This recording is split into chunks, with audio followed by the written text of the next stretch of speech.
Hello, everyone. Today we're talking about an interesting concept called intercultural communication. What does it mean? Well, inter is the part of the word that means between, and culture is just a representation of shared attitudes, beliefs, values, goals, or practices of a group. Really, anything we do or think, essentially. And we're not talking about just two people from a different set of ethnicities talking. It could be, groups that you don't think of all the time, like your parents versus you. It could be between rich and poor people. It could be, jocks versus stoners, or even men and women. There's this interesting story that Tony Robbins tells about how, he asks, let's say, a young man in the audience, "All right, what does it mean when you're driving with your girlfriend?" And she says to you, "Do you need to pee?" And in this case, we're assuming you're a man. "Do you need to pee?" is the question. He says, "No," and continues driving. Right? But see, and we don't want to generalize. All men are like this or all women like this. But in general, women ask questions slightly different than men because it's a different culture in some ways. So that question, it could mean, "I think I have to pee. Can we stop?" It's almost like a way of the person trying to figure out what it is they're actually trying to express. So yeah, that's a different culture. That's intercultural communication, men and women, parents and children, and it could be between ethnicities. So that gives you an idea of what we're talking about today. Okay, why is this important? Look, we know that the world is increasingly cosmopolitan. It's getting smaller and smaller. Travel is not as common these days. However, it's going to be back to normal at some point. And we get our coffee from Africa, and we get our biscotti from Italy, and we get other things from all around the world. It's a very interconnected world. So whether you travel or not, you will at some point encounter other cultures. And we're talking here not just ethnicities again, but all kinds of cultures. Canada is actually one of the most multicultural places, if not the most multicultural in the world. I think even on when they measure these things, however they do that, Toronto even beats out New York for multiculturalism. You can find 3 Somali restaurants in Toronto. It's amazing. There's restaurants from everywhere around the world, languages from around the world, and not just all countries being represented, but different groups within those countries. So it's actually wonderful. And even in London, we're not the most multicultural place in the world, but we certainly are becoming more and more multicultural. When I was growing up, it was pretty white. That's changing very quickly, which is great because um, having different experiences and different types of cultures present, it actually strengthens us. It makes us better, even if we don't know it. Again, if you don't travel, you're still going to interact with people that have different languages, different religions, different habits and values. And, we're probably talking uh, mostly in the context of doing business or being in a job, how that's going to impact our intercultural communication. If you want to be successful in business or in your career, you need to know how to talk to people from different walks of life, whether that's a colleague or a client. Knowing some of the principles of intercultural communication, which we're going to learn today, will help you succeed in communicating. So let's look at what do we actually mean by culture. The people that study this, and we can read more about this in your textbook, they point to basically 5 different characteristics of culture. So number one, it's learned. Nobody's born with a culture. You have to learn it, right? My daughter is growing up now, and um, she's not born with language. She's learning that language. She's not born with traditions or habits. She's learning those habits. None of us are born with this. It's programmed.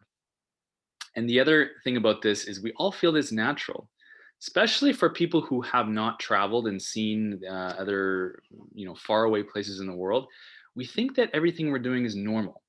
But people coming here and international students, you'll know this. It's not normal, is it? We Canadians are very unique. We Americans are different than Canadians, different than British, different than Irish, different than Chinese and Japanese people. We all have our own unique cultures, even within countries, even within age groups.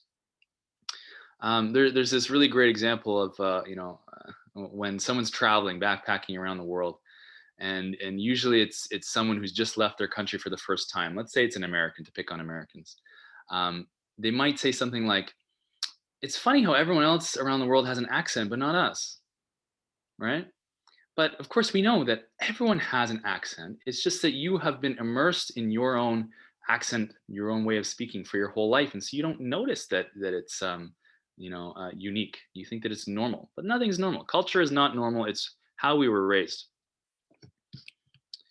Second thing, cultures are logical, and I mean logical to the people that are practicing them. We notice most about other cultures what we don't think makes sense. So if someone's eating a certain type of food or has a certain type of religious practice that we've never heard of, that will seem strange and unusual to us.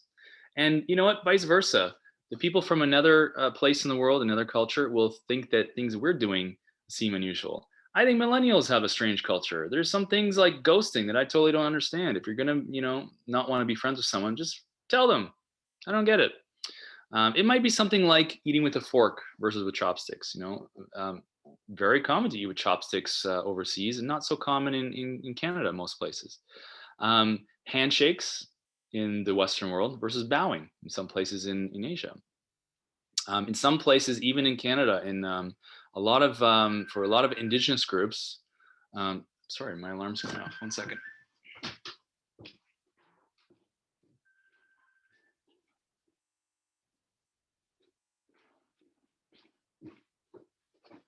I think my wife was calling me. She'll just have to wait. Yeah, and even in Canada, in certain Indigenous groups, it's a sign of you're threatening someone if you look them straight in the eye. Whereas in the Western type of cultures, the European-based cultures, looking someone in the eye is often a sign of respect. If you're not looking at them in the eye, it might mean that you're not paying attention. So there's these very subtle differences. But the point I'm trying to make is all manifestations of culture make sense to the people that are using it. And if you assume that someone's practices or culture is wrong or illogical, you actually can insult them. You can make them feel that you're demeaning them, whether you intend to or not. You want to be open-minded. There's no risk of your brain falling out if you keep an open mind. You can always decide between two different practices which one you like best. No one's going to force you to change, but it's a good practice to at least respect other cultures because that's going to really help your relationships and your communication. I'll give you another example of cultural practice that doesn't make sense to me, but makes perfect sense to others. I have a cousin who married a Danish guy, and she is fond of telling us, her family, that in Denmark they don't really have shower stalls. They don't have like bathtubs with a separate shower curtain or anything like that. They just have this, spigot coming out of the wall, the shower head, and it basically gets the whole bathroom wet. There's just a drain in the floor, but the toilet's getting wet, the sink's getting wet. It's just one room. There's no division for the shower stall, right? Which to me, and I think most people, that's really strange. Why would you not just buy a shower curtain and put one up? But in Denmark, it's just not done. So for them to see that, it would presumably be strange. Third point, culture is the basis of identity and community. So it's how we see each other and how we associate with others. Excuse me. Pardon me.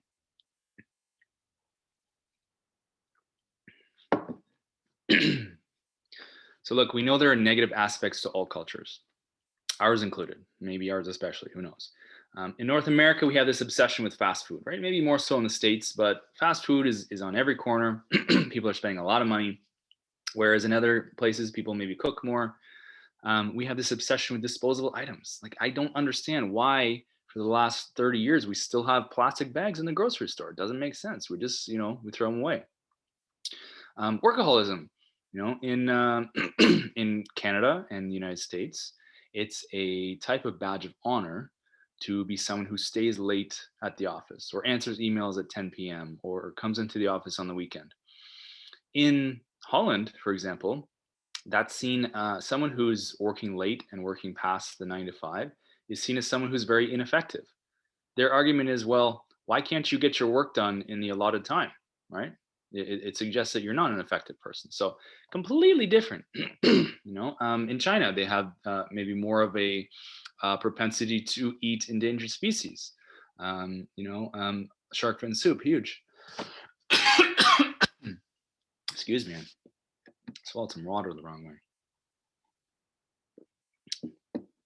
And there's your professor's obsession with memes. So all these strange practices, these very different cultures.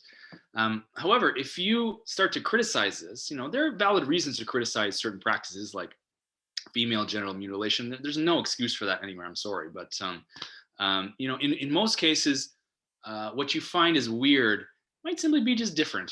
There's nothing wrong with it necessarily. It's just someone else's culture. And so if you start to criticize or judge those practices, you will engender a negative reaction, right? And when you're doing business with someone or trying to build a relationship with someone from a different culture, that's a challenge, right? Because our identity, our self-esteem, our whole who we are is tied to our culture in a lot of ways because we've grown up in these cultures for usually decades. So when you attack their culture, you're basically attacking them.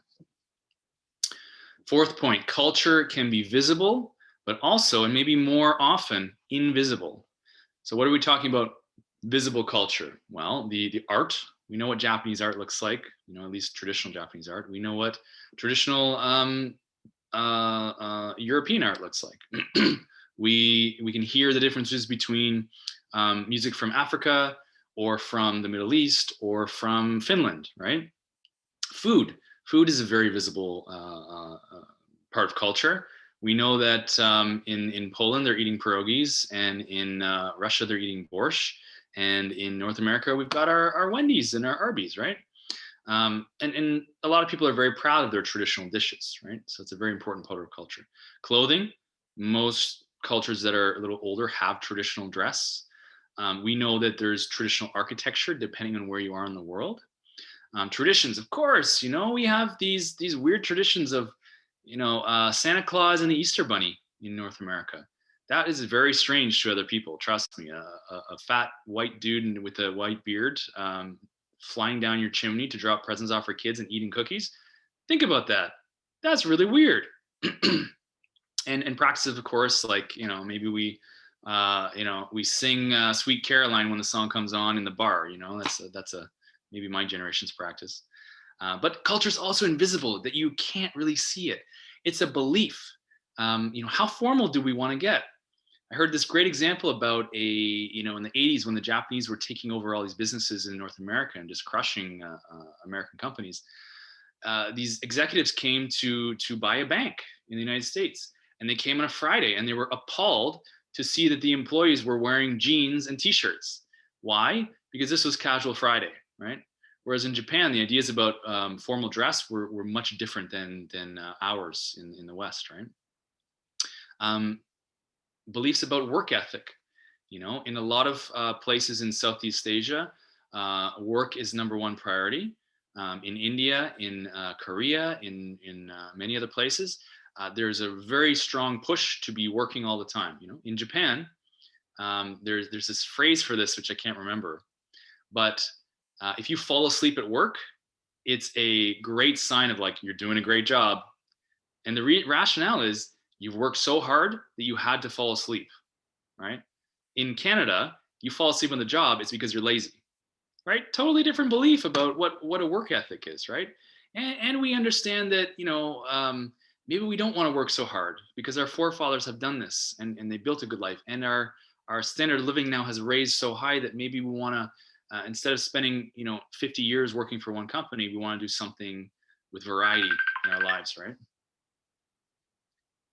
Sorry about that. Beliefs about family values, of course.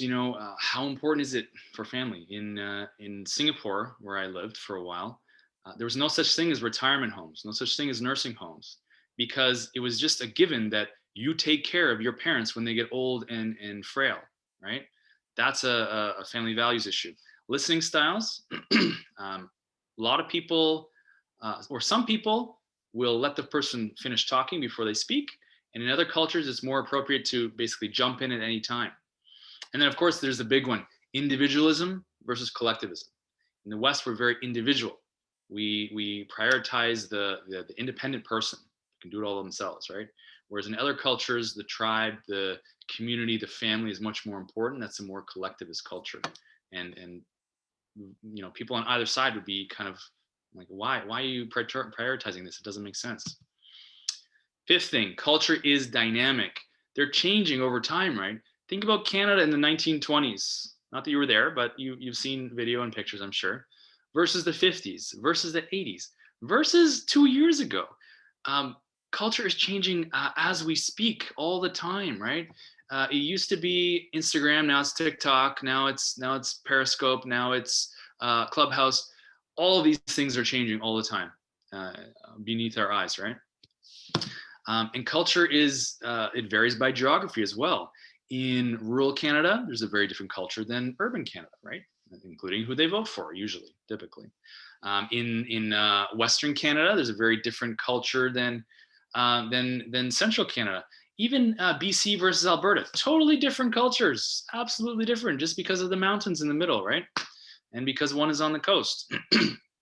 And then, of course, culture is changing depending on which groups you're in. You might be one person with your family and a totally different person with your friends. That's natural, right? We are different people with different friends because they bring things out of us. Those are cultural shifts, and that's why culture is changing. So look, culture is dynamic. So that means if you go to Japan, you will probably need to learn or adapt to some new aspects of the culture. For example, how to survive the subway, right? There's a very different and very busy subway system, and it's done very differently than in Toronto, for example. But to integrate, you wouldn't need to get integrated into every type of culture. You would need to start reading anime or something like that. But you might want to learn how to use chopsticks. I don't know. Culture is always shifting. What's important is always shifting.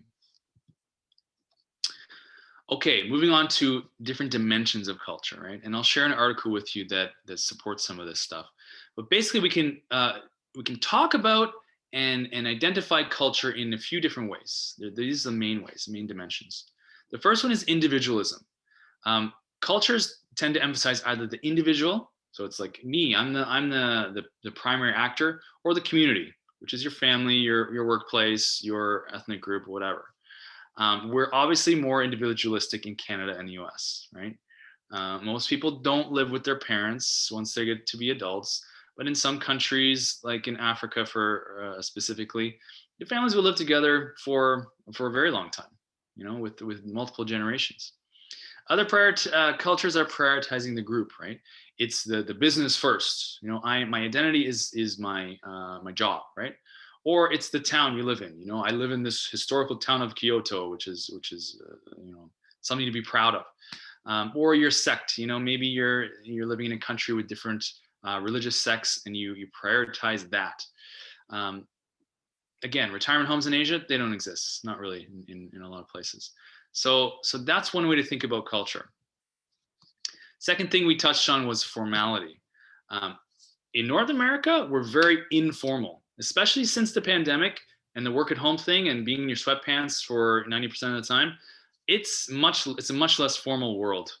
Formality has gone out the window compared to in a lot of places. In Southeast Asia, still tradition and what do you call that? Ritual and formality still very, very important. So North American business culture, informal. I talked about the casual Friday thing. In North America, and I have a friend who told me about this, that she works at Amazon, and if she's got a problem with or a proposal and her boss doesn't like it, she's going to go to her boss's boss, and all the way up to Jeff Bezos, because that's encouraged. That's in the culture at Amazon. And it's typical of a lot of North American companies, especially the Silicon Valley types, where it's okay for a low-level employee to approach the higher-level employee. Whereas in other places in the world, it would be cultural or professional suicide to do that. You would never talk to the CEO. It would be very inappropriate. Another one is time orientation. What's your approach to time? How seriously do you take the schedule? How accurate are your clocks? When they study time orientation, they look at how clocks in different places are accurate to the second, right? In Germany, all the clocks are pretty much on time because time orientation is huge in Germany. I have a German friend who said that one of his relatives was skiing with some family, and he was at the place that they agreed at the certain time, and he waited 5 minutes, And they didn't come. So we thought, oh, they're not coming. He left and did something else, right?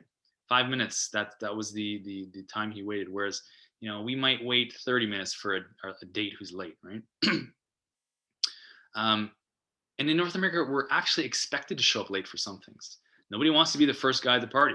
That German friend of mine, he's always on time. When I say 9 p.m. start, he's there at 9, right? Whereas I'm expecting people to show up at 10 or 11, right? Some companies have a culture that are very different when it comes to time orientation. If I heard about a story where a guy joined a company and the meeting started at 11. He got there at 10 to, and he was late because he didn't realize the culture of that company and its time orientation was that you actually show up in advance of the meeting where all the real conversations happen. Tell you another story about my time in Africa. I had a small business there. We were doing solar lighting in rural villages, and we would get the community together and we'd have a little talk about what, give them a product demonstration basically. And we'd set this up the day before, and we'd tell people to spread the word. Hey, we're going to meet at in the morning, we would say, and we'd give a time like 8 a.m. But see, when you say in the morning, in a culture where not everyone has started to use clocks, they're more common because everyone has a cell phone. But for the older generation, the morning could be anything from like 6 a.m. to noon. And so people were trickling in and out throughout the day because they didn't have a very strong importance on time. So it's a totally different idea. And there are stories from the field about how certain companies in Asia would know, hey, North Americans are pretty strict on time compared to us. We're going to actually just use our competitive advantage in that we don't care about time. It's not as important as it is for you to delay. We're okay delaying. And that would make the North American company nervous. And they'd start negotiating. They'd start asking for, giving more money or better terms. And, some companies know that and take advantage of it. I don't recommend you do that. Context. This is a really interesting one. It's possibly a bit harder to understand, but essentially it's this. You have high context cultures and low context cultures.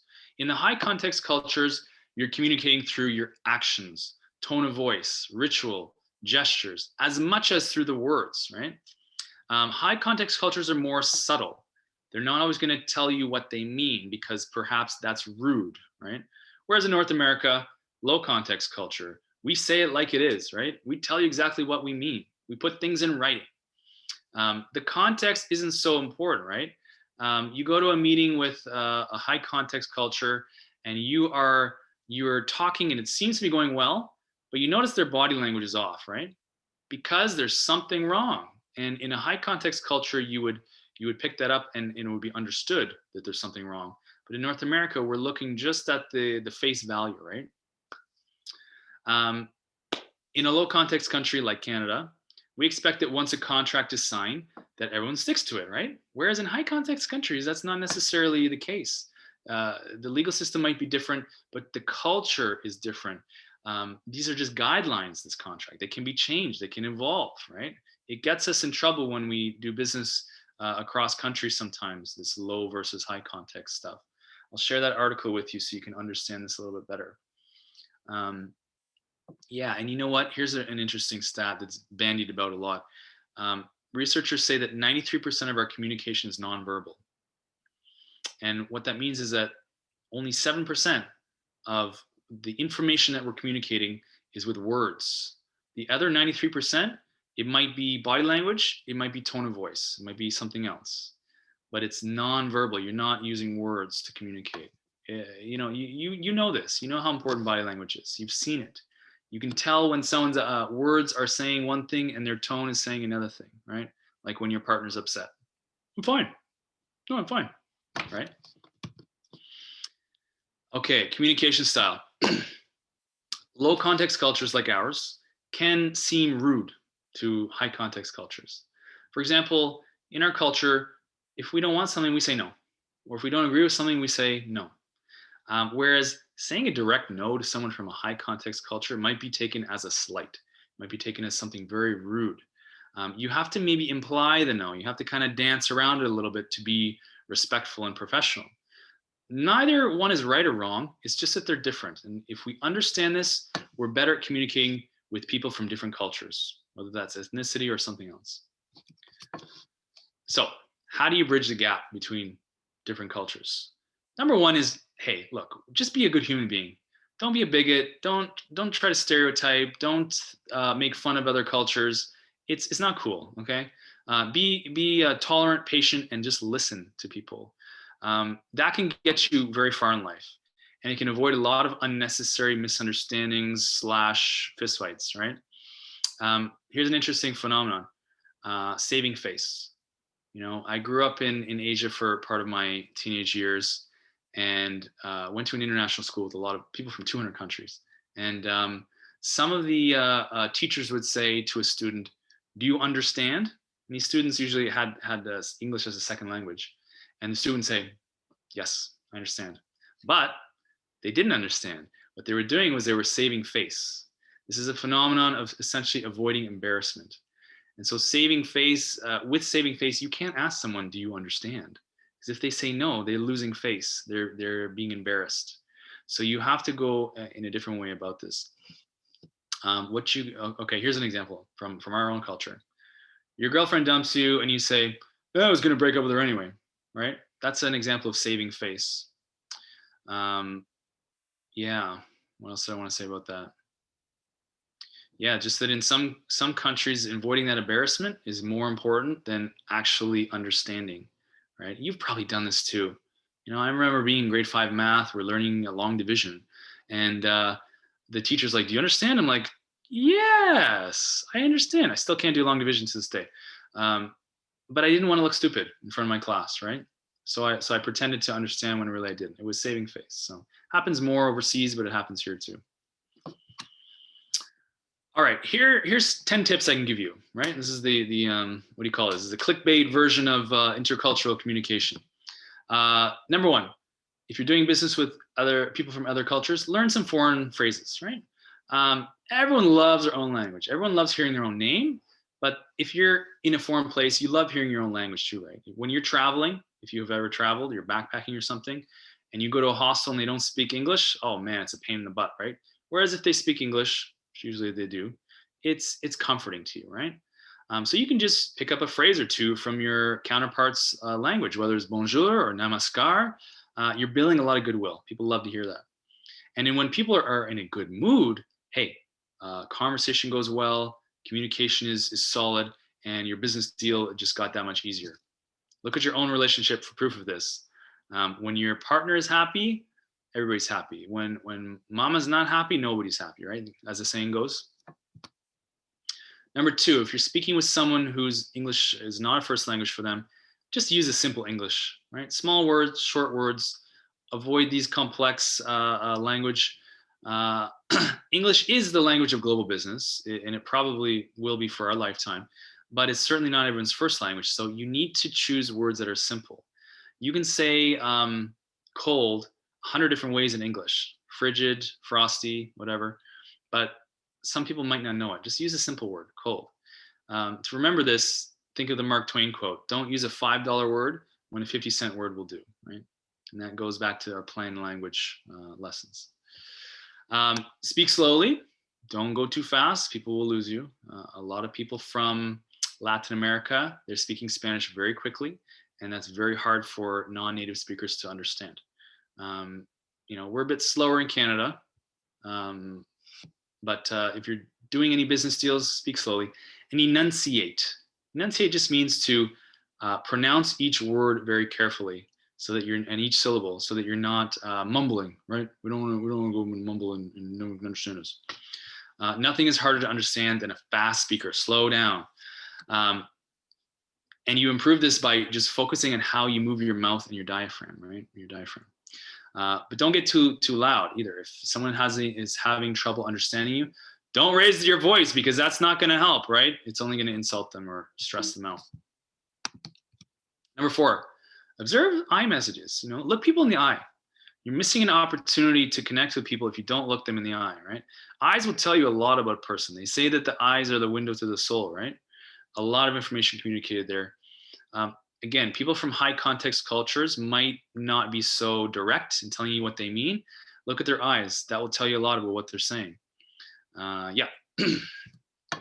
Number 5, encourage feedback. Instead of asking a student in that previous scenario, do you understand what I just told you? Ask the person to repeat what you just said, right? Now, that may have them, might make it unavoidable to be embarrassed, but it's okay. If understanding is the important thing, then we gotta shoot for understanding, number 1. Ask for feedback. So what do you think about this proposal? People will tell you either outright or with their body language. Or if they give you nonsense back, they probably didn't understand you, right? Related to this is check for comprehension. Do it often. Ask the listener to repeat what you said or paraphrase. And if they can, great, you've done your job. If they can't, well, you need to maybe go back on that point. Make sure you're having a back and forth conversation. There's nothing worse than like what I'm doing right now, just talking at you. It would be ideal if we were having a back and forth conversation, because then questions can be asked and understanding can be deepened. Number 7, accept blame for misunderstandings. Look, they're going to happen. You're going to have a miscommunication at some point in your life, if not some point in your week. You can accept blame as a strategic way to lessen the tension and to build bridges. Even if you're not at fault, you can do it. And be careful, because if you do accept blame when you're not to blame, it can throw off the power imbalance. It can get you into legal hot water if you're doing business. But in general, there's nothing wrong with being the bigger person and saying, I'm sorry. Number 8, listen without interrupting. I can't stand when I'm in the middle of a thought and I'm speaking it, and someone cuts me off and goes in a tangent, right? If they're adding to it, okay, it's maybe all right. But if they go on a tangent, that they're just waiting to speak. They're holding their breath. They're leaning forward. That's annoying, right? Everyone hates that. So don't do it. Don't interrupt people. It's rude everywhere you go in the world, basically. And if you're trying to complete someone's thought, like, I don't have an example, but when you're like, someone says da da da da da, and then you're like, oh yeah, interrogated, and they're like, yeah, but maybe they don't mean that word. Let them choose their own words. Don't put words in their mouth. Smile when appropriate, right? Everyone knows what a smile means. It's natural. Babies are born knowing what a smile means. This is universal across geography and time. This is not a cultural thing that's learned culturally. It's universal. It's ingrained in us. However, we know that going to a funeral and smiling is usually not super appropriate, or laughing, or telling jokes. It can be the same in some cultures. In some places, like one time I met the chief of this one tribe in this African village, and you had to go in on your knees, and you weren't allowed to speak until you were spoken to, and you had to bring a gift of cash and something else. Wow, that it was definitely not appropriate to smile or laugh in that situation. It was very serious, right? That's a cultural thing. It can also be a cultural thing in business, where in some business meetings you don't want to get anything but serious. Take your cues from others around you. If they're smiling, no problem. When in Rome, do as the Romans do. The last one, follow up in writing. Okay, you're having this conversation. Maybe it's with a client. Maybe it's it's a business deal, and you seem to have come to an agreement in theory, in practice, or in principle. But if you follow up in writing, you make sure there's no miscommunications. Put it in a contract. Put it in a statement of terms. Put it in a scope of work. There's different documents in business that you can use to do this. And if it's on paper, there can be no confusion, right? People might try to change the contract after the fact, but if you have it here, you can say, look, here's what we discussed. We both saw this. We both agreed to it. We both signed our names to it. That can really reduce conflict in business and in just, in relationships in general. Yeah. Okay. So what else do I have here? Yeah. So how do you adapt this for your written messages? We've been talking mainly about verbal messages, but again, get copies of documents that are produced by the culture where you're working. So for example, when I was doing my solar lighting in Africa, had to hire a few employees. I went to a Zambian lawyer to get an employment contract. I'm not going to bring one from Canada, because that wouldn't make sense. It just wouldn't probably be legally binding, and it would be very culturally strange for them. So when in Rome, again, do as the Romans do. I had a Zambian lawyer do that. Model your own documents on those. Yeah, so you can create your own contract, but make sure that it kind of looks like the local type. Match the style, the structure, the tone, formality. And if you can't do this, here are 6 strategies you can use. Use rank and title. If you're unsure about how formal to get in a document, then just go to rank and title. Be more formal. Err on the side of caution. So instead of saying, hey Johnny, which in a lot of cultures that's very insulting to use a person's first name. It's a lack of respect. You might want to say Director Chen or Vice President Cheney or whatever it is. If a student calls me Professor Mike, that's great. Mike is a little less formal. It's maybe not so appropriate. Hey, you is not cool. I mean, I'll probably respond, but you want to give the person their due respect when it's appropriate. Use short sentences and paragraphs. Oh, geez, I have some typos there. Only do this if you're not sure about the reader's level of linguistic competence. So if you're writing for someone from another culture, you don't know how great their English is. Again, simple language, plain language, but don't dumb it down too much. Don't use like a grade 2 level English. Aim for something a little bit more in the middle. All right. Number 3, avoid ambiguity. Easy to say, right? Harder to do. But ambiguity means there could be multiple interpretations of what you're saying. Use clear language whenever possible. I think I've said this before. It's very easy to lie in English, in the English language, because we have so many words that say almost the same thing. So you can kind of fudge things. You can make it unclear, leave it ambiguous. There are differences in how English is used in Canada versus the States versus India versus anywhere else that speaks English, right? We want to use standard English. No colloquialisms, no slang, no regional dialect, no idioms, no cliches in written documents, because those are probably only understood by the people living in your little bubble. And just remember, if you're communicating in writing, you don't have the luxury of body cues or tone of voice. Think about that text you sent to your friend that was totally misinterpreted. You didn't mean that thing that they thought you said, right? But you're lacking the nuances in a written format. Next one, strive for clarity. Obviously, right? You want to be clear always. So no slang, again, no idioms, euphemisms. The Mark Twain thing, use a 50-cent word instead of a $5 word, which is, rain instead of precipitation. And avoid abbreviations, avoid acronyms, avoid contractions, actually. Use the correct grammar. Don't try to write like you speak. That is not helpful. It's not understood everywhere in the world, because people speak differently elsewhere in the world. Cite numbers carefully. So, if there's a use for this, put numbers in written form and in the numerical form, right? The Arabic numerals, and then write it out in English words, right? And you can put that together. And one is in brackets and the other's, before or after.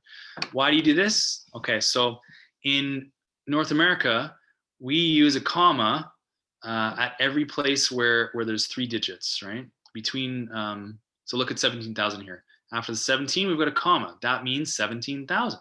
But in Europe, this means 17, because a comma is actually what we use as a period, right? A decimal place. So be careful with that in writing contracts with different countries. A misunderstanding like that could cost you a lot of money. Yeah, so that's it for intercultural communication. This is something that will be helpful in your life. Check your FOL today for what we're doing in addition to this. But basically, keep this in mind when you're doing business with somebody from a different place, when you're talking to people from a different ethnicity, different first language. And this is really going to help you. It's going to make your relationships better and improve your communication. All right, thanks, and we'll check you in the next video.